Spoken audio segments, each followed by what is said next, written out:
Hello and welcome. Today I will be discussing the emergent behaviors of multi-objective, multi-state swarms and their application to a group of underwater drones. My name is John Roach and I'm a graduate student at Baylor University. This research is a joint project between Dr. Robert Marks and myself at Baylor University and Dr. Ben Thompson at the Applied Research Lab at Penn State University. For our research, we are funded through the University Laboratory Initiative, which is run by the Office of Naval Research. I would like to begin by giving you some background to our research. Swarms can be fun and interesting to watch, but what's our motivation? What is the application of a multi-objective, multi-state swarm? Well, the focus of our research is the development of control algorithms for groups of autonomous underwater vehicles, or AUVs. These are similar to unmanned aerial vehicles, UAVs, but are of course underwater, and instead of being simply unmanned, these vehicles operate completely autonomously. Currently, AUVs are primarily used for reconnaissance missions where one can load a drone with many sensors and send the drone out into the ocean to take measurements, record data, etc. The Navy is looking at the use of these AUVs for defensive purposes. For instance, a group of underwater drones could be used for a point defense mission such as guarding a friendly ship, or they could be used for an area defense mission, maybe patrolling a harbor from enemy submarines. Our research is focused on discovering if the theories in swarm intelligence can be applied to a large group of these drones. One of the larger issues with AUVs is that underwater communication is very difficult, as opposed to UAVs, which we can control via radio waves. For instance, an aerial drone can easily be flown by a pilot on the other side of the globe. However, underwater, this presents a challenge with regards to communication due to the fact that radio waves do not travel well underwater. Much of the underwater drone's communication and sensors rely on sonar or acoustic transmissions, which have very limited ranges. Because of this lack of communication, we do not have any direct control over a group of these drones. Each drone must make decisions on their own without the help of a central controller with some sort of global knowledge of the drone situation. So the big question we're asking is, can a large number of simple units complete multitask simultaneously without a centralized control?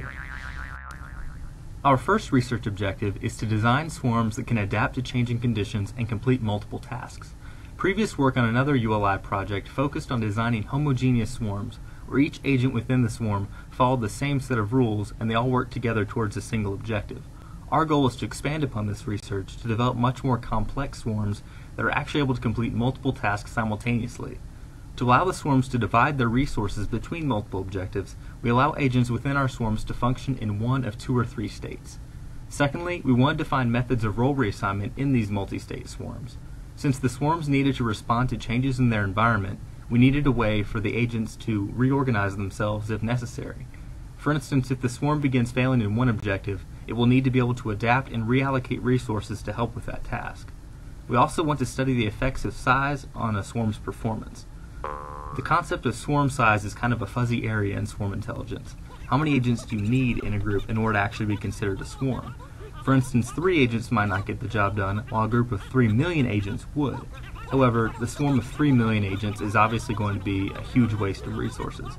We would like to find a good range of swarm sizes for a given application that are both large enough to result in emergent swarm behavior, but small enough to still be economically feasible. And finally, we are looking to extend swarm inversion algorithms to multitask, multi-role swarms. This leads to the first problem we worked on, how to specify the individual rules that result in a desired emergent behavior. To put it simply, swarms involve a large group of simple agents following simple rules which result in a complex emergent behavior, which can at times be unexpected or surprising.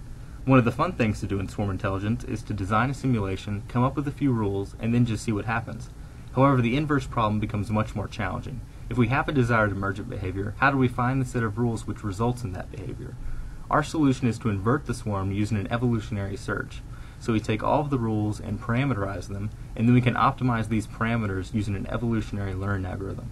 This offline learning program allows the computer to find a good solution for our simulation on its own without interference from us, and also gives it the ability to find solutions that we might not have thought to try. Another problem we worked on was how to manage resources dynamically with decentralized control. The resources here I'm referring to are the agents themselves. They're going to have to adapt in a dynamic environment where friendly units are going to be dying, enemy units are going to be appearing, and the agents have to reorganize themselves based on what's going on in their environment. And they have to do this without a centralized controller. If we had a central controller, the problem becomes much more simple. We could simply have one agent with global knowledge broadcast out instructions to the rest of the swarm in order to coordinate all of their movements. However, since our application is going to be in an underwater environment, we don't have the ability to do that. So our solution is to use state switching thresholds based on environmental sensors. And I'll go into more detail on this in a minute, but basically they're only aware of what's going on in their local area, and then they make decisions with regards to state switching based on the output of a few thresholding functions, which are also evolved parameters.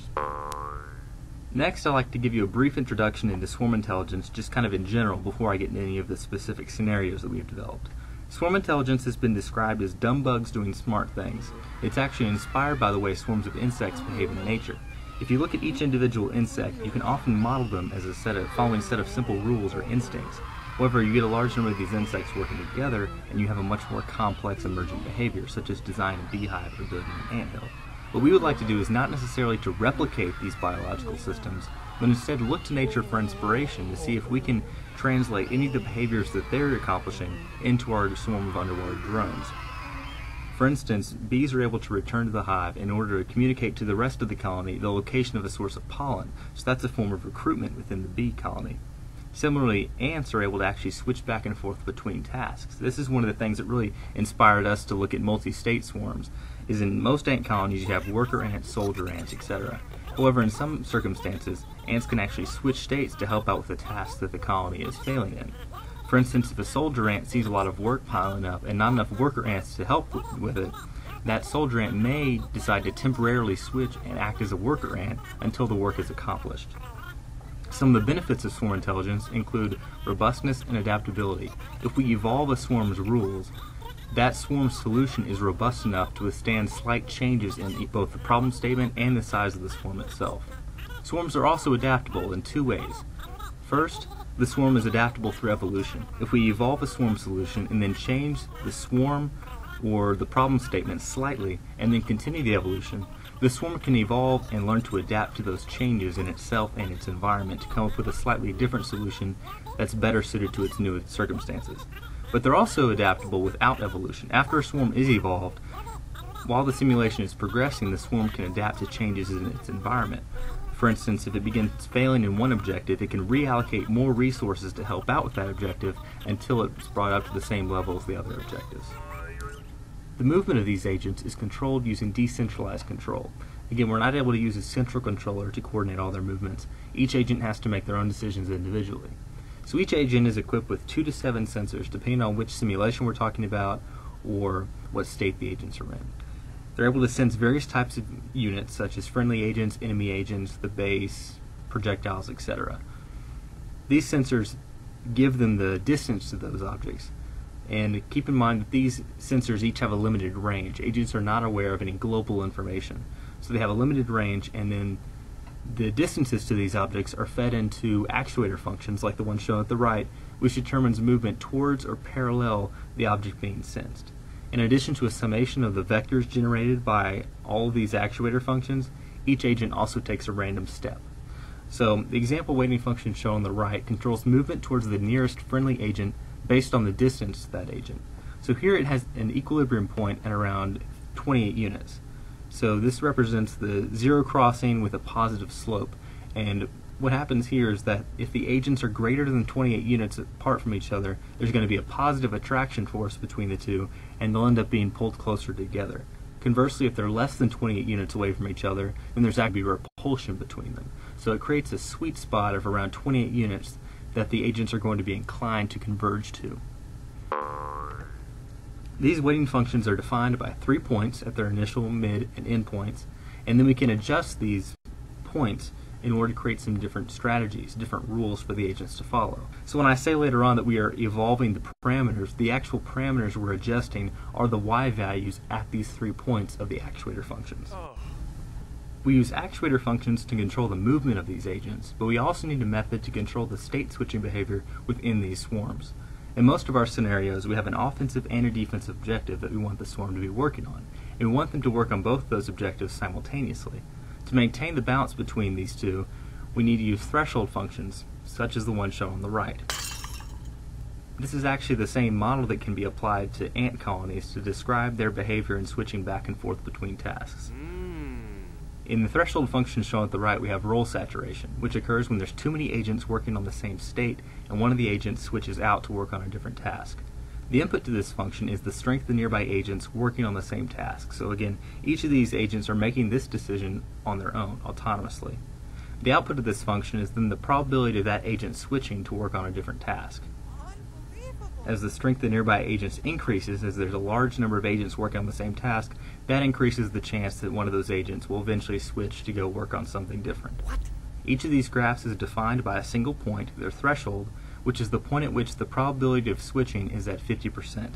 So here the threshold of this particular graph is somewhere between 70 and 75. The opposite of roll saturation is roll deficiency, which occurs when there's not enough agents working on the same state. Then one of those agents in the struggling task can call out a distress signal to nearby agents, asking them to help out on their task.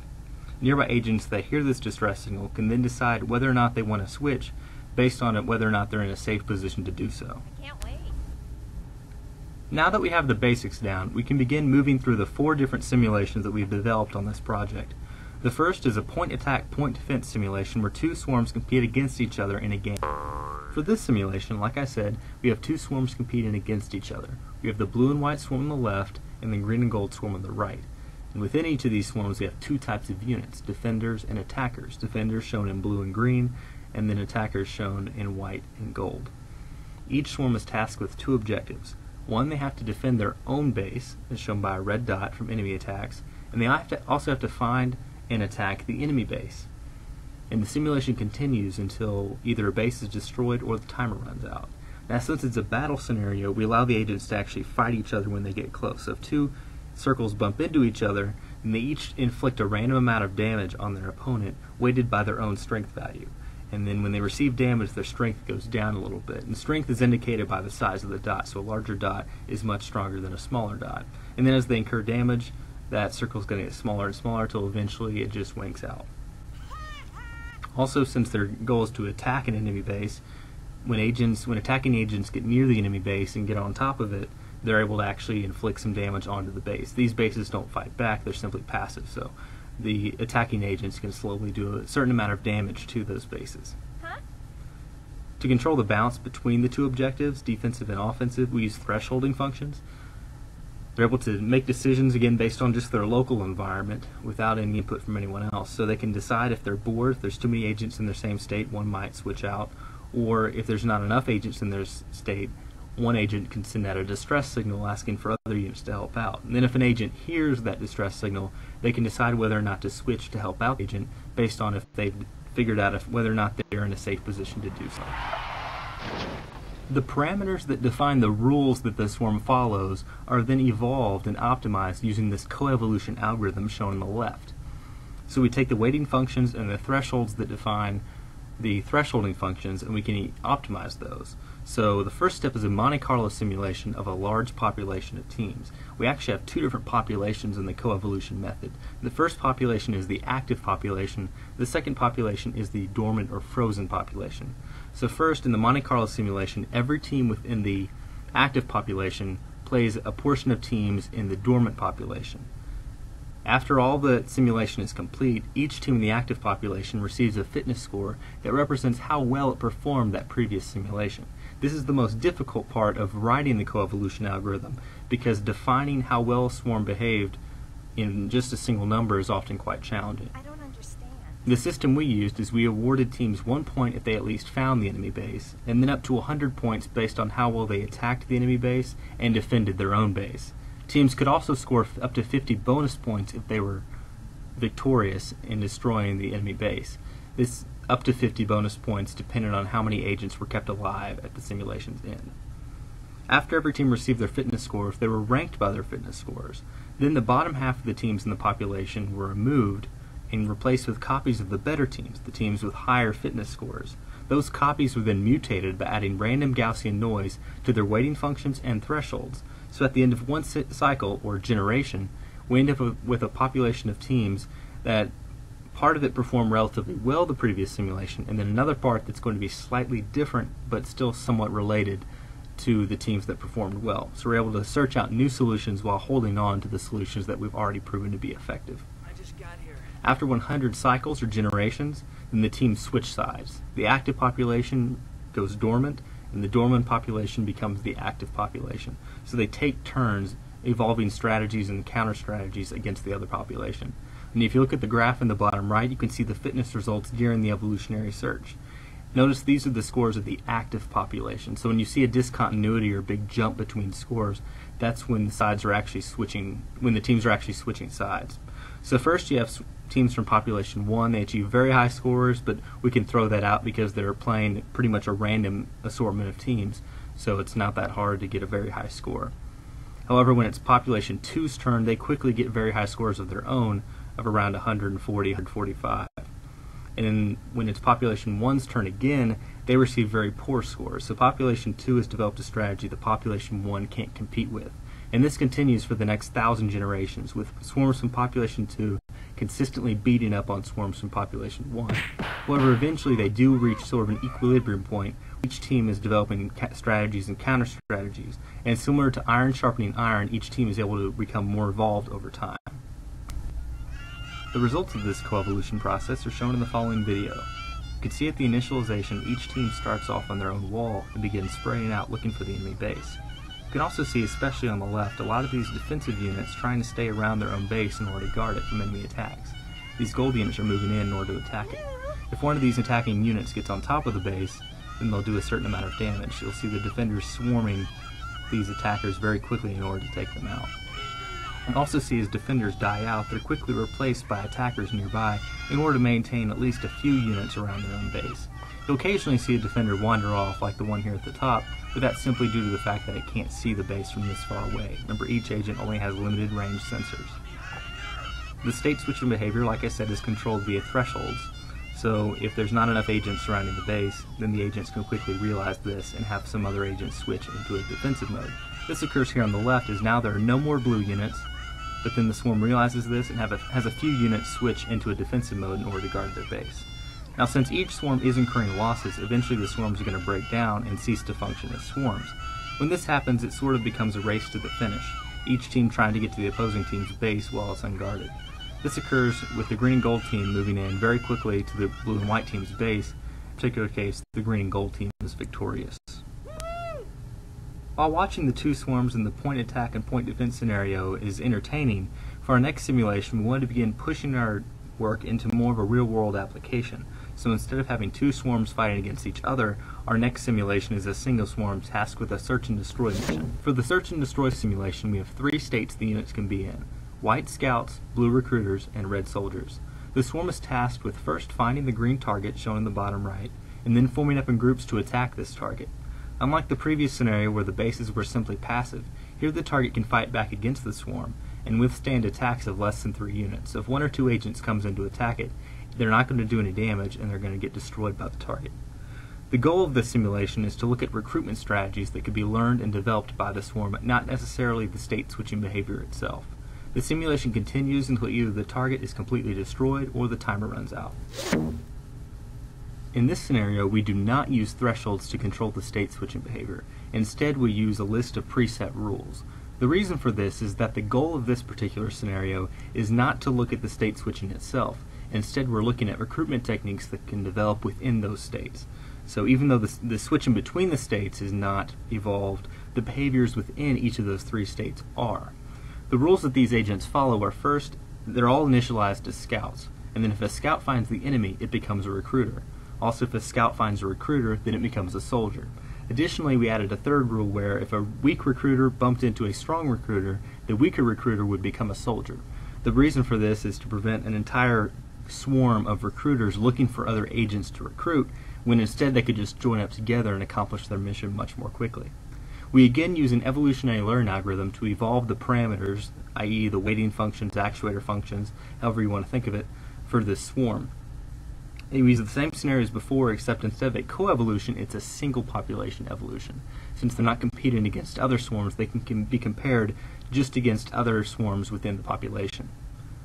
The fitness scores are computed as shown in the upper right. They get 1 point if they find the enemy, so it's a simple binary yes/no, did they find the enemy?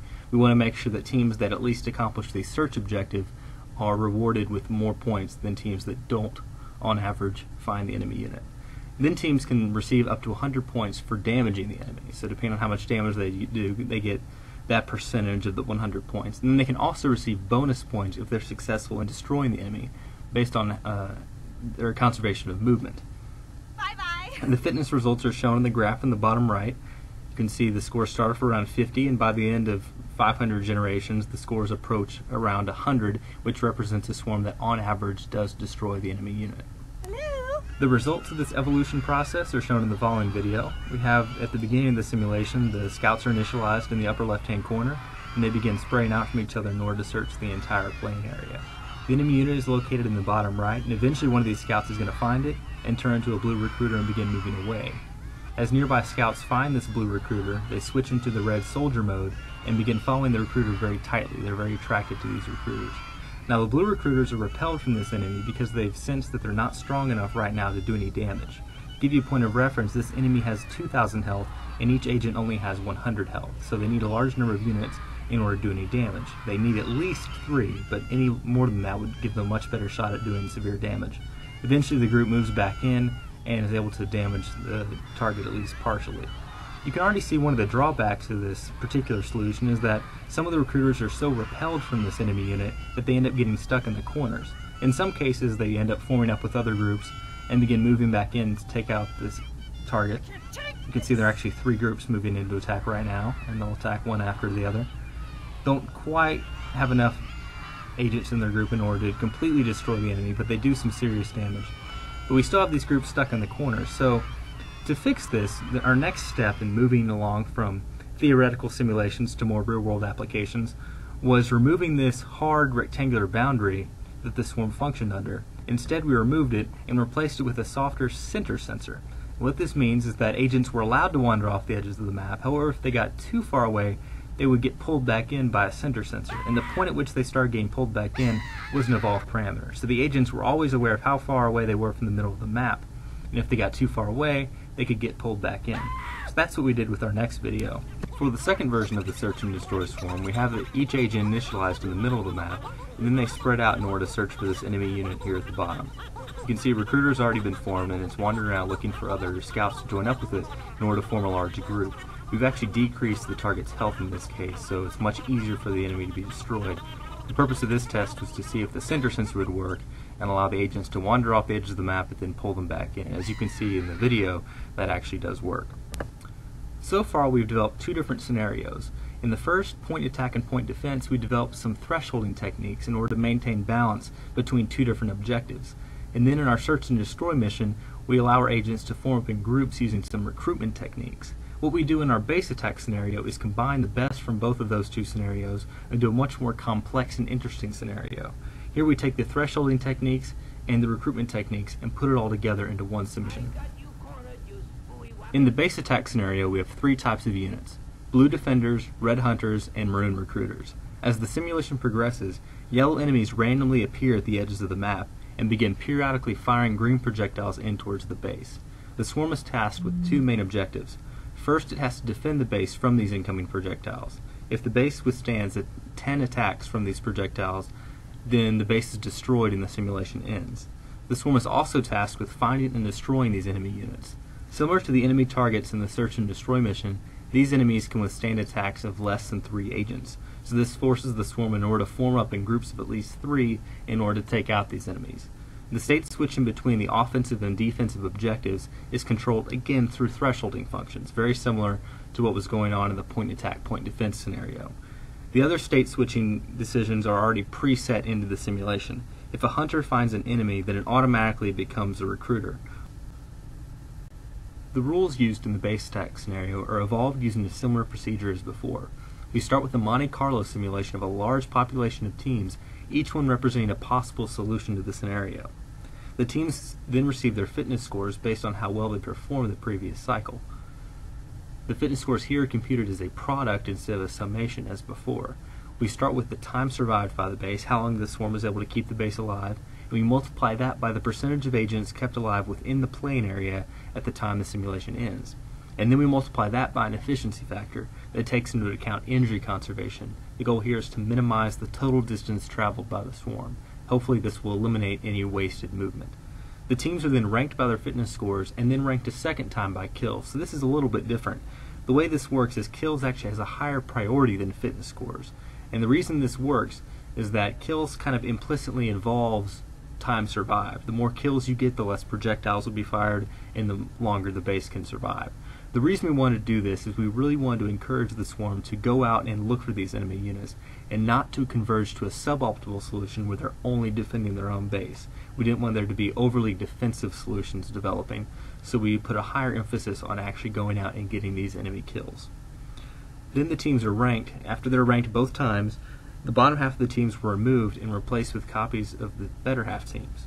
Those copies were mutated by adding random Gaussian noise, etc., and the cycle continues. After around 500 generations, it's shown at the bottom right, we have the scores converging to at least a locally optimal solution.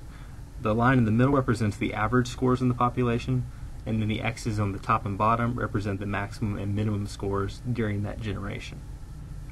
Next, I want to walk you through some of the emergent behaviors that came out of this evolutionary process.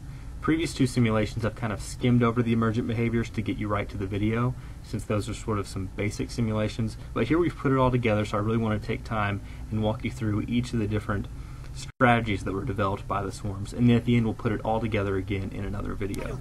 First, the defenders developed the circling behavior shown on the right. This is due to the two equilibrium points you can see on the actuator functions to the left. The weighting function on the far left represents movement towards the nearest agent based on the distance to that closest agent.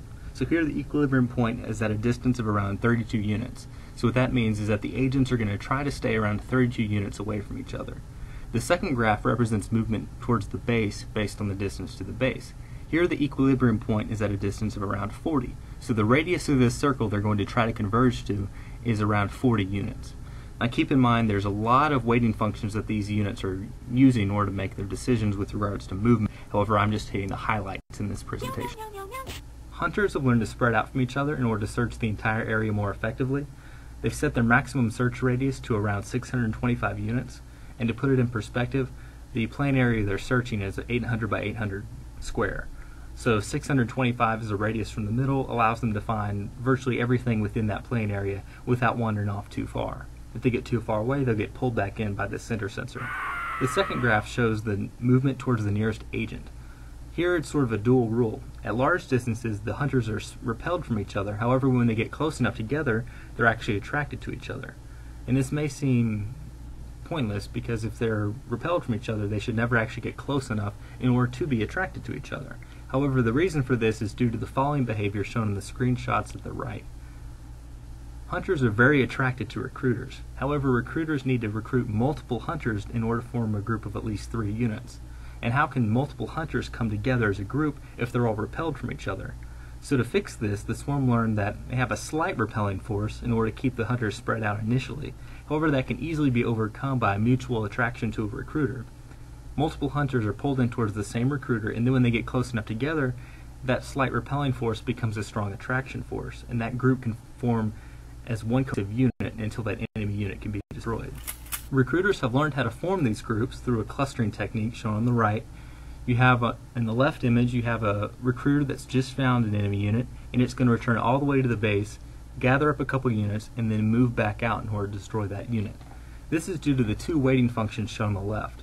The first one on the far left represents the center sensor. Here it's set its maximum search radius to only 1. Note the scale on the x-axis. This is somewhat surprising. It means that the recruiter is being pulled back all the way in towards the base. We didn't expect this behavior to occur. We thought the center sensor would be used just to keep the agents alive. But here it actually assists in the recruiting process. The reason for this is that the recruiters learned that instead of wandering around aimlessly hoping to bump into other hunters, there was one location on the map that always had agents around it, and that was the base. So they learned if they returned all the way to the base, there should always be agents nearby that they could gather up in order to form these groups. They've also learned the ideal size of the group they need in order to destroy these units. Remember, they need to have at least 2 other members in their group.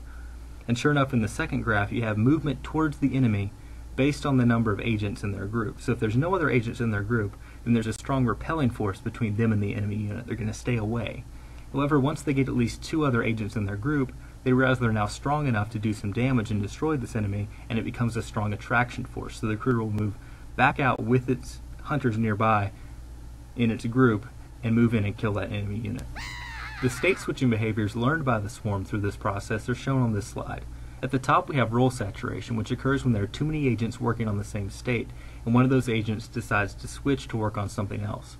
In this particular screenshot, you can see at the bottom, there's one defender that can sense 4 defenders nearby, including itself, and by the thresholding function shown on the left, this gives it about an 80% chance of switching into an offensive mode. Sure enough, after a couple cycles of sensing this, the defender decides to switch into an offensive hunter mode.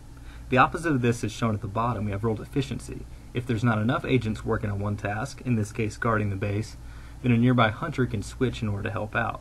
In this case, you can see a hunter on the right of the screenshot has just switched into a blue defensive mode and will move in order to cover that gap in the defensive circle. Now, if we put all of the weighting functions and threshold functions that I've shown, if we put all these behaviors together, we get the following video. When this simulation starts, you can see the hunters spraying out from each other, looking for this enemy unit that's appeared in the upper left. It's fired a projectile in towards the base, with that projectile is intercepted by one of the defenders. Now the enemy's been found, recruiters formed, and then they end up joining up in a group. That group moves back in order to kill that enemy unit. Another enemy is going to appear on the right-hand side. It will fire its projectile in towards the base. You can see this nice circle forming by the defenders. It will be taken out, and then eventually this guy's going to find the enemy. There we go. Turn to a recruiter and move all the way back in towards the base. Gather up a couple defenders that act as hunters. Join up with that other recruiter and move in to take out that enemy. There's another enemy that's appeared at the bottom of the map. Its projectile actually gets in towards the base. However, there's already a group formed in order to destroy it. So at this point, it's survived around 1,200 cycles. Our goal is for it to get to around 3,000. And the swarm's already lost a good percentage of its agents. Because the agents actually blow up when they attack instead of shooting, you can think of them as more smart torpedoes as opposed to mini submarines, if that helps you imagine it a bit better. Another enemy's appeared in the upper part of the screen. However, there's not enough hunters so far in order to actually find this enemy. So this enemy is going to continue surviving. However, its projectiles are taken out by these defenders. Eventually the swarm is going to break down and these projectiles are going to get through, especially when there's more enemies that are appearing. But again, our goal is to get to 3,000. I also want to point out that this is a really good combination of the previous two simulations we've talked about. We have the state switching behavior of the point attack point defense, where you have these hunters switching in and out of the defensive state as necessary. And we also have the recruitment techniques developed in the search and destroy mission, where you have these recruiters forming up groups in order to find and destroy these enemy units. Like I said, our goal is to get to 3,000, and it's almost there, but there are already 3 enemies firing in, and the enemies have done a lot of damage. The target only has 200 health remaining, and it just barely gets to 3,000 time cycles. There are 2 projectiles on the way, but in this case, our swarm does survive to the end. 10 terrorists. So that was the result of the base attack scenario. After this, we started thinking, what would happen if we slightly changed the swarm? What if we removed a sensor and then continued the evolution? Would the evolution allow the swarm to compensate for that sensor failure in some way? Maybe develop a slightly different strategy from before? So that's what we did. On 4 separate occasions, we disabled a sensor and then continued evolving the swarm and allowed the swarm to evolve around that sensor loss. If we remove the defender's projectile sensor, the swarm can adapt by shrinking the size of the circle that the defenders converge to from a radius of 40 units to a smaller radius of 25 units. The reason for this is that defenders can no longer rely on being pulled towards incoming projectiles. They can't actually see them. So instead they have to rely on simply blindly running into them.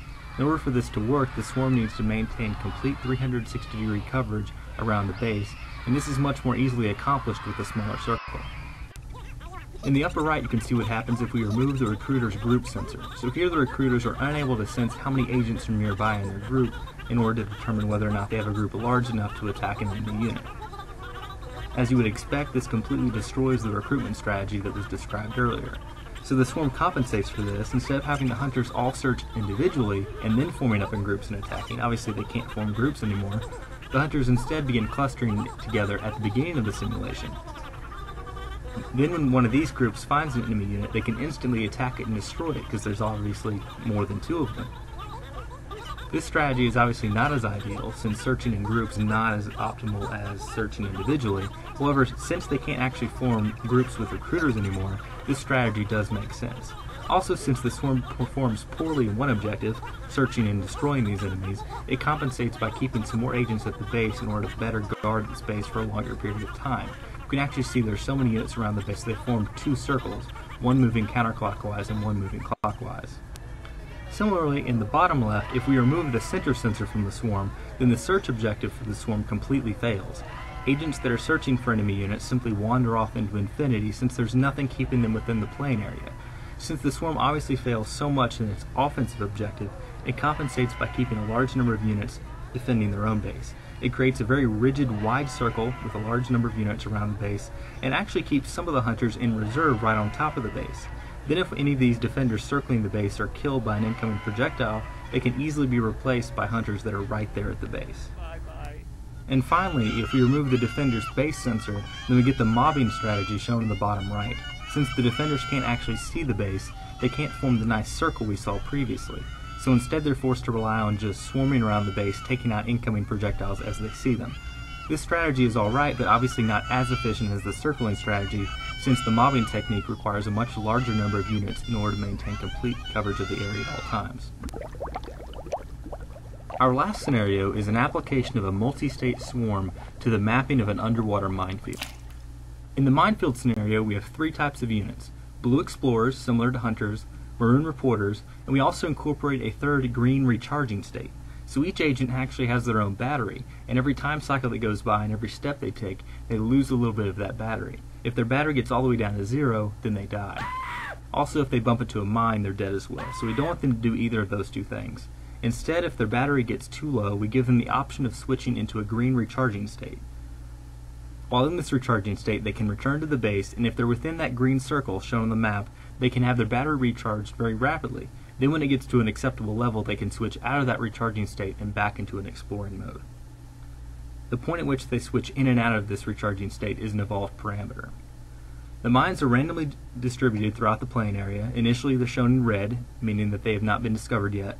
When an agent finds one of these mines, then it turns orange, and then when it's been reported by having its location transmitted to the base by having a reporter that's found the mine return to the base with its location, the mine is shown in black, indicating that it has been mapped and the base knows where it is. If a blue explorer finds an unreported mine, it will automatically switch into a maroon reporting mode, and then after a reporter transmits its information to the base, it switches back to a blue exploring mode. The actuator functions and the thresholds that control the recharging behavior are evolved again using the same procedure as before, although here we use thresholds in the fitness function. What this means is that we've defined what a successful swarm should be able to do. So we've decided that a successful swarm should be able to find and report at least 90% of the mines and keep 95% of the swarm alive. If these criteria are met, then the swarm is optimized for speed. The results of this are shown in the following videos. As you can see, when the simulation begins, the scouts begin quickly spraying out from each other in order to search the entire area as fast as possible. One of the blue explorers finds a mine that hasn't had its location reported yet. It immediately turns into a reporter and begins returning to the base in order to transmit the location of that mine to the base in the middle of the map. Eventually we'll see some of the agents switch from the explore mode into a green recharge mode and return to the base in order to get their batteries recharged. You can see this already start to happen. Already the swarm has found and reported almost all the mines, all but one, and eventually they're going to find that last mine in a little bit. So this is with the evolved swarm size of 30 units, and it was given a 2,000 cycles in order to accomplish its mission. In this particular case, they're going to finish it quite a bit sooner than that. In this case, there's still over 800 cycles left. So the previous video showed what happened when we designed and evolved a swarm for this particular application with a swarm size of 30 agents, and then simulated it with the same population size of 30 agents.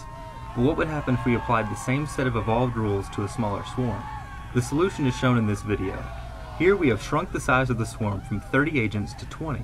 As you can see, the agents are making the same decisions as previously shown, but it's taking them a little longer to find and report the locations of all of the mines. We've given them a time limit of 2,000 cycles to map out all of the mines. As you will see at the end of this video, this swarm of 20 agents is able to find all of the mines, but is not able to report all of them. However, it does report 11 out of the 12, so it meets our success criteria of at least 90% of the mines reported. So what does this mean? 30 agents can find and report all of the mines. 20 agents can report all but one, but still meet our goal. What would happen if we tried to run the sim with only 10 agents, or 50? At what point would the swarm fail because it does not have enough units to complete the mission? And at what point would the swarm size become so large that adding additional units would not greatly increase the effectiveness of the swarm? The last segment of our research focused on answering these questions.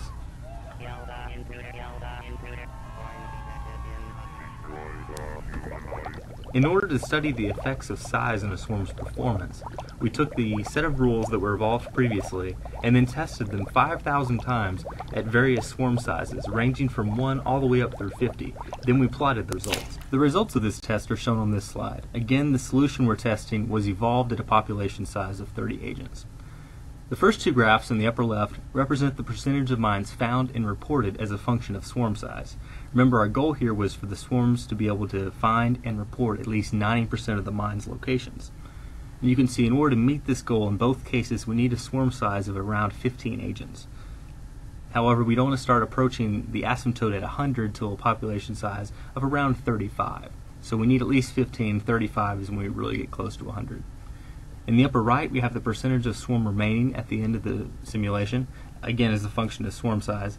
And here, every swarm size that we've tested met this goal of 95% except for swarms of less than 12 agents. So we need at least 12, 13 agents in order to meet this objective. And then if you combine these three, you get our fitness score. And sure enough, in the bottom left, you can see our fitness score is plotted as a function of swarm size. And I won't get into the details of exactly how it's computed, but basically a fitness score of around 7 represents a swarm that on average meets all three of these objectives. And this occurs with a population size of around 13 agents. So what we can conclude from these four graphs is that in order for our swarms to meet our three objectives, they need to have a population size of at least 15 agents. However, we would expect that the addition of new agents would actually speed up the process. And sure enough, if you look at the bottom middle graph, we have the time remaining as a function of swarm size. And sure enough, a larger swarm is able to complete the search faster. This isn't surprising. However, eventually we would expect to see diminishing returns at some point. You can kind of see that towards the end of the graph. In order to make this more obvious, we took that graph and normalized it by dividing the time remaining by the swarm size it was tested under. And this creates a peak at right around 36 units as shown in the graph in the bottom right. So what we can conclude from this is that the addition of new agents does speed up the process. However, after around a population size of 36, additional units do not have as much of impact as smaller population sizes. So what we can conclude from this entire size test is that in order to complete our objectives as described in this particular scenario we've developed, we need to have a swarm size of at least 15 agents. However, we can add new agents to the simulation in order to increase the speed. However, again, if we have more than 36 agents, we're going to have a less efficient solution since we're actually wasting resources. So 15 is necessary, 36 is ideal for both speed and efficiency. Wow. In conclusion, we've developed multiple scenarios of these non-stationary swarms. First, a point-attack, point-defense simulation where two swarms compete against each other. We also developed a search and destroy mission for a single swarm to accomplish. And then these two are combined into a third base attack scenario, which was much more complex. And then finally, we also developed a minefield mapping application. We've demonstrated methods of task allocation and recruitment within these swarms through the use of thresholding functions in the point-attack, point-defense simulation and base attack, and also through recruitment techniques which developed as seen in search and destroy and also base attack. Excellent. In each of these cases, we've optimized the parameters using an evolutionary search algorithm. So we've actually evolved each of the rules in order to find a good set of rules that result in our desired behavior, while at the same time leaving the door open for sometimes an unexpected result, such as the use of the center sensor to actually increase the effectiveness of the recruitment strategies in some of the simulations, instead of just keeping the agents alive within the playing area, as we had expected. We've also investigated the ability of re-evolved swarms to compensate for sensor failure. So we've shown that when we remove a sensor from the swarm, we can continue that swarm's evolution in order to allow the swarm to work around that lack of sensor and at least partially compensate for that sensor failure. Even though their scores are still less than they were before, they do improve over time as they develop some slightly different behaviors. We've also incorporated real-world issues of energy conservation and battery life into our simulations. This is obviously through the recharging state in the minefield mapping application, but in each of the scenarios we actually use some sort of energy conservation, energy efficiency factor incorporated into the fitness function. And then finally, we've evaluated the robustness of swarms with respect to changes in swarm size. So we've shown that if the swarm is designed for a particular problem statement in a particular swarm size, slight changes in that swarm size or the problem statement won't greatly affect the behavior of the swarm.